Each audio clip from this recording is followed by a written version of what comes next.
Assalamualaikum warahmatullahi wabarakatuh. Waalaikumsalam warahmatullahi wabarakatuh. Selamat pagi, semoga Ananda semuanya dalam keadaan sehat. Baik, untuk kelancaran seperti biasa, mari kita berdoa dulu dipimpin oleh ketua kelas. Ardiansyah, silakan dipimpin doa untuk kawan-kawannya. Ya, silakan. Alhamdulillah, teman-teman, kita mulai pelajaran di Zoom meeting ini. Mari kita berdoa dulu. Menurut kepercayaan masing-masing. Berdoa mulai. Ya, baiklah. Terima kasih doa yang sudah dipanjatkan. Mudah-mudahan kita mendapatkan kelancaran, kemudian mendapatkan keberkahan dari proses pembelajaran hari ini. Pada hari ini kita akan mempelajari tentang perlindungan dan penegakan hukum.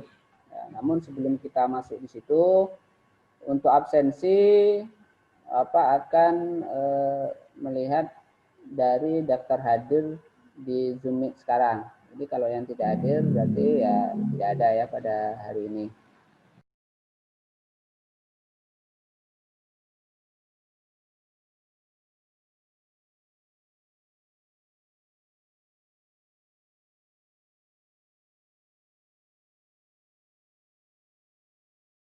Baik, kita lanjutkan untuk materi selanjutnya.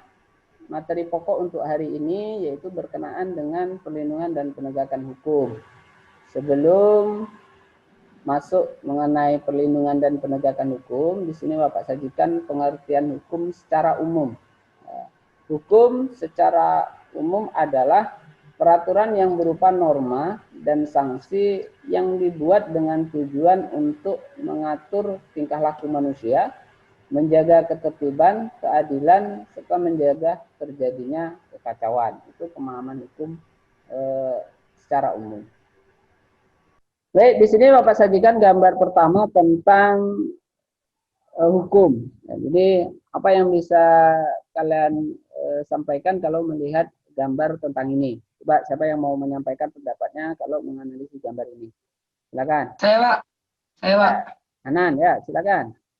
Menurut pendapat saya tentang gambar pertama ini, di situ menjelaskan bahwa memiliki arti, yaitu susahnya menegakkan hukum di negara kita, Pak.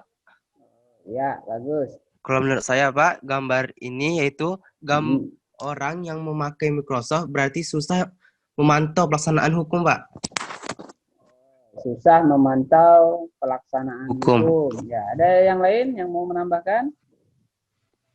Menambahkan jawaban dari Fadil, ada yang lain? Silakan. Belum ada? Ya, kalau belum, jadi di sini gambarannya juga untuk sama bahwa susahnya menegakkan hukum. Jadi di sini bahwa hukum itu masih dibayang-bayangi oleh kekuasaan. Itu sebagai pemahaman awal sudah bagus sekali.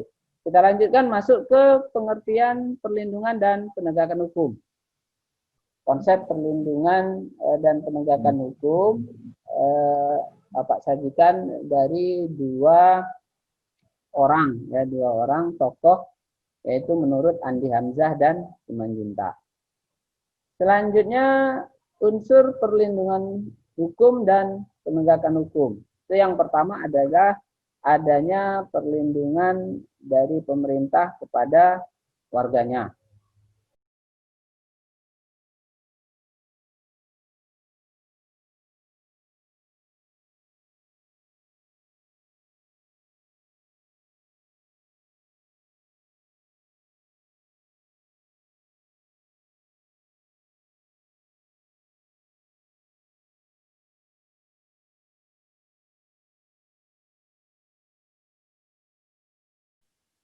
Ya, ada yang mau ditanyakan berkenaan dengan pentingnya perlindungan dan penegakan hukum? Ya, siapa? Randy Kurniawan. Ya, Randy Kurniawan. Silakan, Randy. Apa pertanyaannya? Bagaimana pelaksanaan supremasi hukum? Bagaimana pelaksanaan supremasi hukum? Ya, ada yang bisa jawab? Berkenaan dengan pertanyaan dari Randy, bagaimana pelaksanaan supremasi hukum? Ada yang mau bisa jawab? Silakan. Mau jawab? Boleh jawab, Pak? Boleh, silakan. Siapa nih?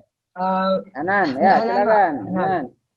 Menurut Hanan, untuk bagaimana cara supremasi hukum ini, yaitu memperlakukan hukum itu tanpa pandang bulu. Artinya, hukum ini bersifat mutlak dan bersifat untuk khalayak umum. Semua orang bisa mengenai hukum. Tidak memandang bahwa pejabat maupun orang sederhana. Oh ya, bagus sekali jawabannya. Ada yang lain? Belum? Ya, jadi hukum itu harus diberlakukan sama ke setiap orang Ya, Pak. tanpa melihat jabatan, tanpa melihat kedudukan dalam sosial kemasyarakatan. Jadi harus diberlakukan semua. Sehingga supremasi hukum itu memang harus ditegakkan. Ada pertanyaan yang lain? Kalau tidak ada, Bapak lanjutkan. Nah, di sini Bapak tampilkan video, nanti silakan kalian amati, kemudian kalian analisa.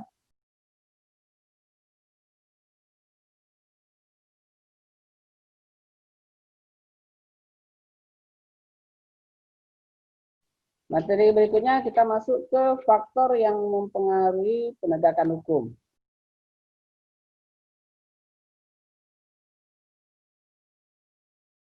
Jadi apabila kondisi masyarakat itu sejalan dengan aturan hukum, akan lebih mudah untuk menegakkan. Begitu juga sebaliknya.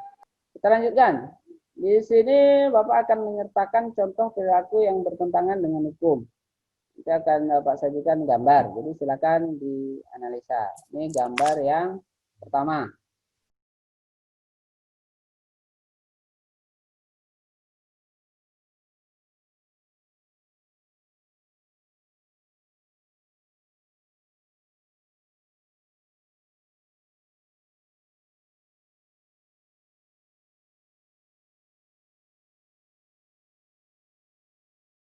Sudah cukup? Ya, kalau cukup, berarti untuk materi kita pada pertemuan hari ini cukup. Nanti untuk materi lanjutan silakan kalian kunjungi link yang sudah ada di masing-masing materi yang ada. Itu nanti kalian akan klik linknya langsung terhubung dengan materi yang sudah Bapak sajikan.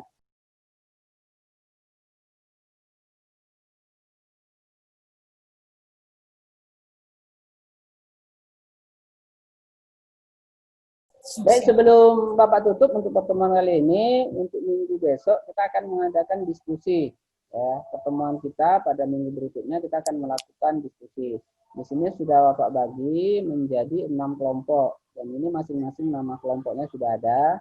Nanti Bapak serahkan juga, Bapak kirim juga nanti di WhatsApp group atau di Google Classroom.